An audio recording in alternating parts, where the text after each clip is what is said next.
You've seen the headlines. Here's a problem that I'm currently seeing, however, unfolding online, and I want to make sure that you are protected.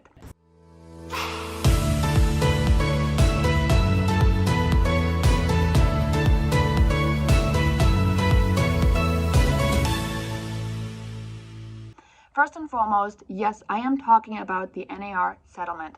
I am normally not one to talk about the hype, the headlines.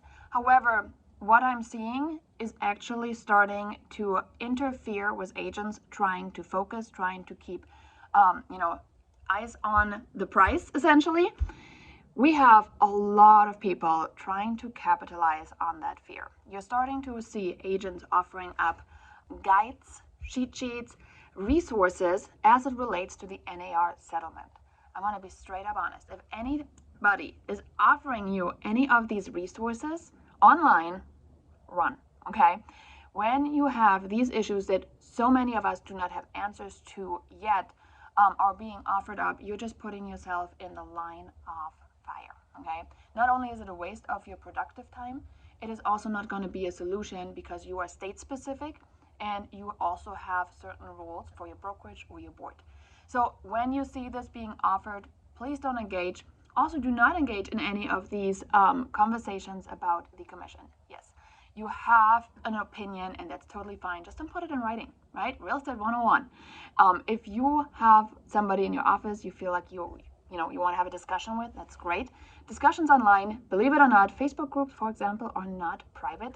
So having these conversations online, you're actually putting yourself at risk because, yes, there are people watching, listening, taking screenshots that could be used against you. Make sense? Okay.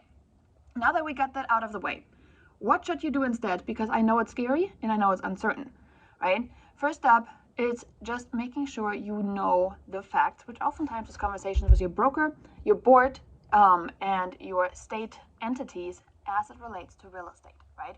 That's a good start.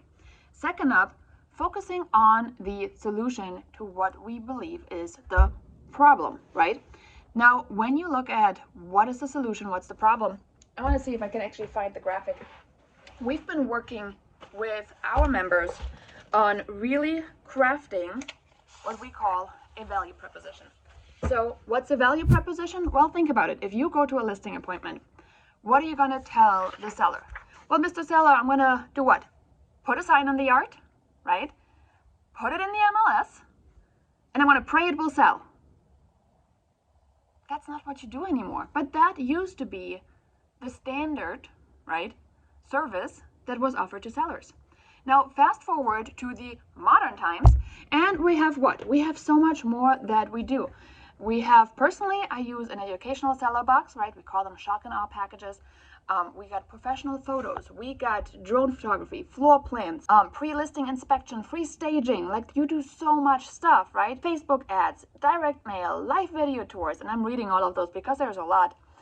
Open houses, broker to broker, you do transaction management. Afterwards, right, you could offer them all your vendors of like, hey, you need a moving company, here's my moving company. And hey, the buyer wanted a free home warranty, I will pay for that. Or here's a closing cost credit, or here's this, here's that, right? We do all these things for our seller. Now, let's turn the attention to our buyer. Remember, for the seller side, put a sign in the yard, put it in the MLS, and pray it will sell. Now, let's turn it over to the buyer side. Okay, for the buyer side, what do we have there? We got put it an automated MLS search in, put it in the phone. Okay, we want to have their phone number in our phone, and then pray that the right house will come on the market. This is actually what many agents do. So the question is it that far off to think we can now actually turn our attention and craft a little bit better of a value proposition? Shouldn't be too hard, right? Think about all the things that you could now do for your buyers, right? We do an educational box. We also have golden letter campaigns that we're sending out if the house is not listed. A proactive approach to finding them the home they actually want, right? You could feature them on your website. You could do video marketing for In Search Of. There's just a plethora of things that you can add to your buyer value proposition that now is the time to really start thinking about it. Transaction management, right? There are teams out there that said, I have somebody boots on the ground in essentially any area, I can show you a house in 40 minutes or less. What? I know. I mean, I personally don't think I could offer that one, but I want you to start thinking about things like that are just there for what? A value proposition, okay? Moving boxes supplied. You might be thinking, Janine, this is crazy, but listen, I just looked up Home Depot. An apartment moving kit was $117. I don't know about you, but $117? Sometimes I've paid for home warranties before, as a closing gift or as a hey, thanks so much for, the repeat business. These are a whole lot more than $117, which obviously home warranties, cleaning service, landscaping, handyman. You can do so much stuff as it relates to a unique buyer value proposition. Okay, it's insane. So if you still need, I'm going to show you the resource because I'm, thinking everybody needs this. If you still need this resource, let me know. We had created it for our members, but I do believe everybody needs it. And you do not need an NAR guide. This is not what this is for. This is not a conversation about commission. This is a conversation about you having a unique value proposition. It's time to get to work because 2024 has amazing opportunities, and they're not related about a percentage. They're related to what value do you bring to the table. So thanks for watching, and I'll see you in the next video.